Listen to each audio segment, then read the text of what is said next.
As a Hawthorn fan heading into this season, I am really excited about the attention that the Hawks are getting from someone like Kane Corns, thinking that Hawthorn are going to win the flag this year. Fox Footy had the Hawks at number 2 in the competition behind, of course, last year's premiers Brisbane at number 1, which makes the title of this video that I made just appear all the more correct, aging like Jennifer Lopez, that take is. But it is really cool to see the Hawks be really relevant again. I understand that there will be some fans of some football teams that are going to think to themselves, you have no idea what waiting for relevance looks like, or you have no idea what waiting for success looks like, given that it's only been a decade. Does, and you've got a very fair point. I saw 4 flags before I turned 18, so I've got no real stake in the I hope we're good again one day kind of emotional standpoint, right? But we are here. I only barrack for one club, even though I try to follow all 18 of them at some level, obviously, to bring you the best content possible. Here's the thing. I'm not saying Hawthorn are overrated by any stretch, and I don't want this to come across as overly pessimistic, but the fact that there is no Hawthorn are looking this good but is starting to bug me. So, just like I try to do with most of my videos, if no one else will do it, I'll do it. Let's talk about the big problem facing the Hawks in 25, and I mean that literally.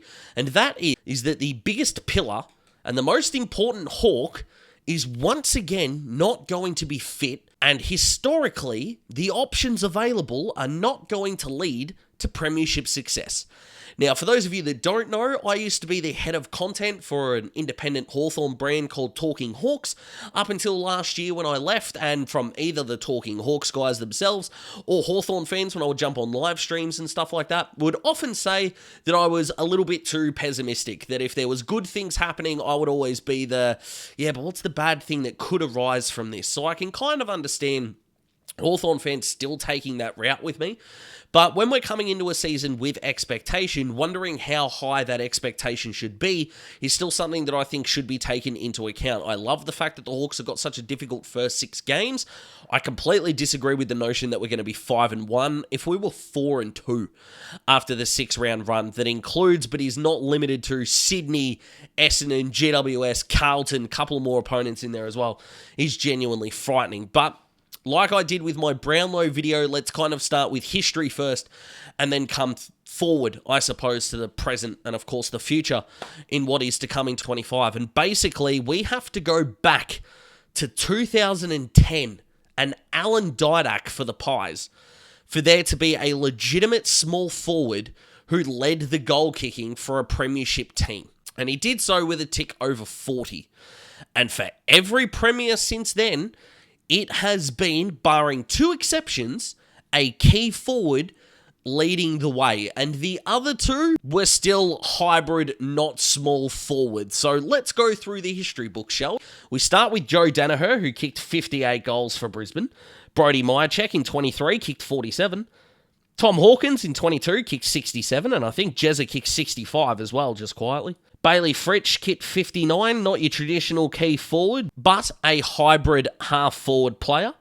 Rewalt in 20 kicked 33, and if you calculate the amount of time that was missed given the COVID-shortened season, that would have been 52. Tom Lynch kicked 63 in 2019. Jack Darling kicked 48 in 2018. Jack Rewalt again led the way in 2017 for the Tigers. Jake Stringer kicked 42 in 2016, kind of playing as that second tall forward behind Tom Boyd. Jack Gunston kicked 57 in 2015. Jared Roughhead led the way in 2014 and 13 with a pair of 75s. Lewis Jetta kicked 45 in 2012. And James Podsley-Adley for the Cats kicked 52. My big problem here is that the Hawk that you would expect to lead the goal kicking in a premiership winning season, Mitch Lewis, is once again going to miss, which really sucks.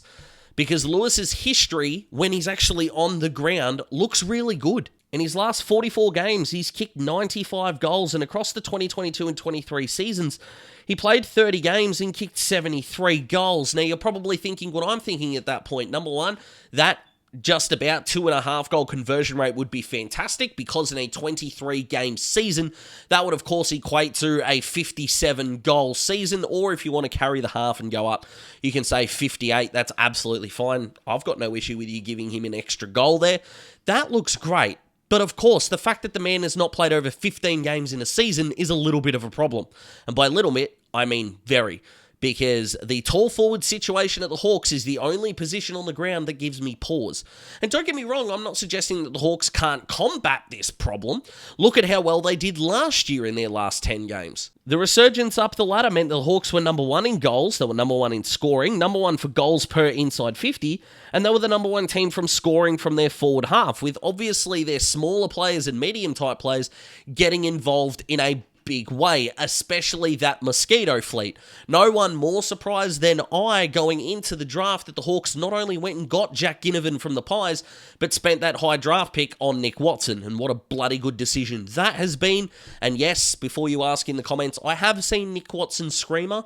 Yes, I do believe that he is a god amongst men, but if I'm being honest, and Hawthorn fans, I think you should be as well, if Mark of the Preseason was an award, it's still second to Sammy Durham. I don't like saying it because I love the Wizard, and one of my very best mates, Smithy, boy was he off the Wizard before he kicked that goal against Freo, and I will remind him that he's not a real Wizard fan. He actually is, but it's more fun to tell him he's not.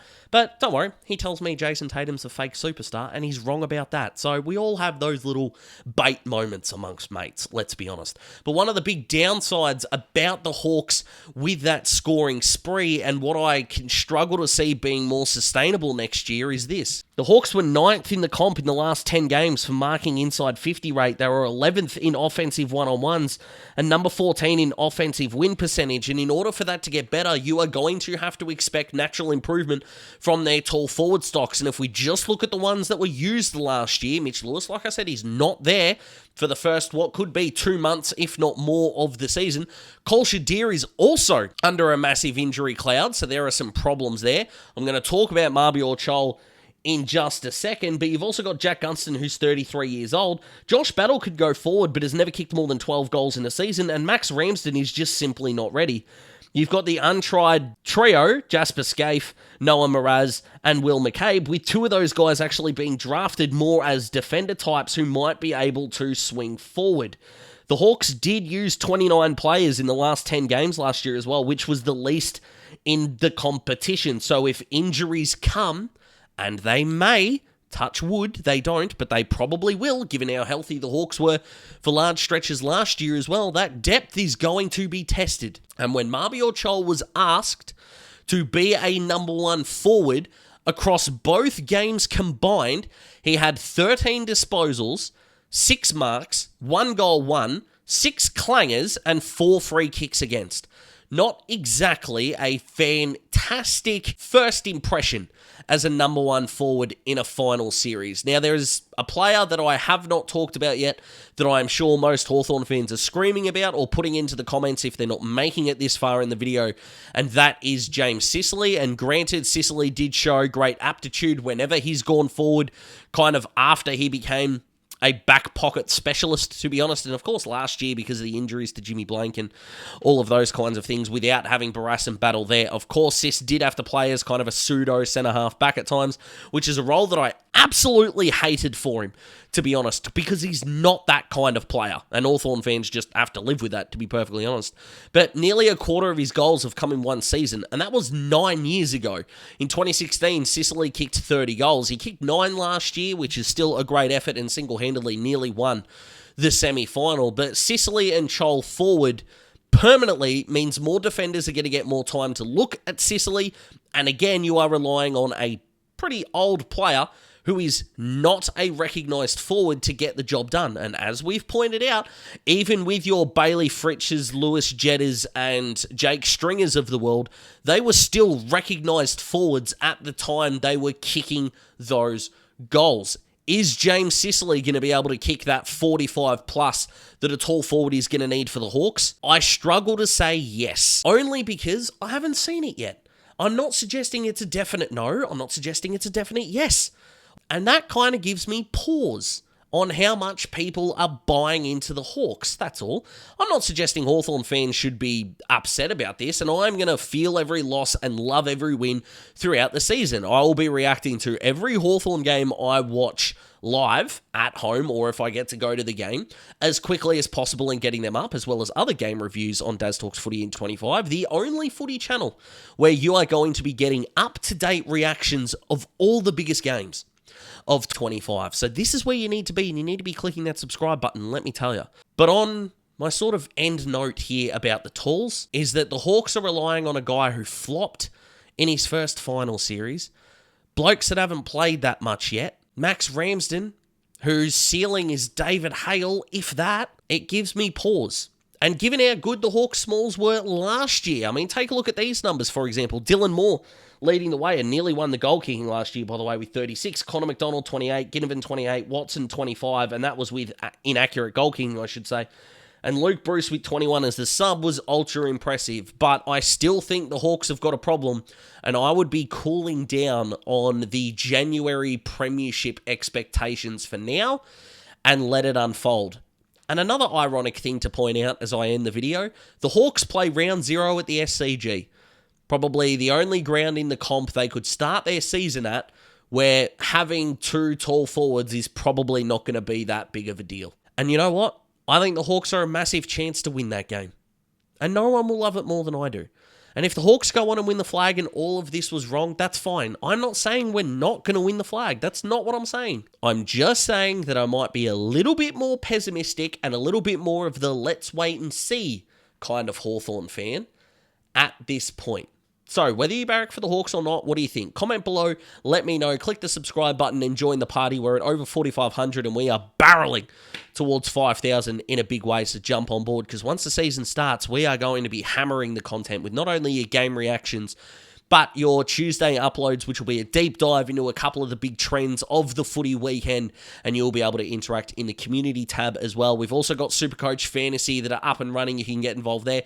ESPN footy tips, and I'll be releasing all of those details throughout the week. So if you've already missed them, you don't have to go searching. Just make sure you've clicked subscribe and keep an eye out, and I'll be posting them plenty before we hit the start of the season. So take care of yourselves, guys.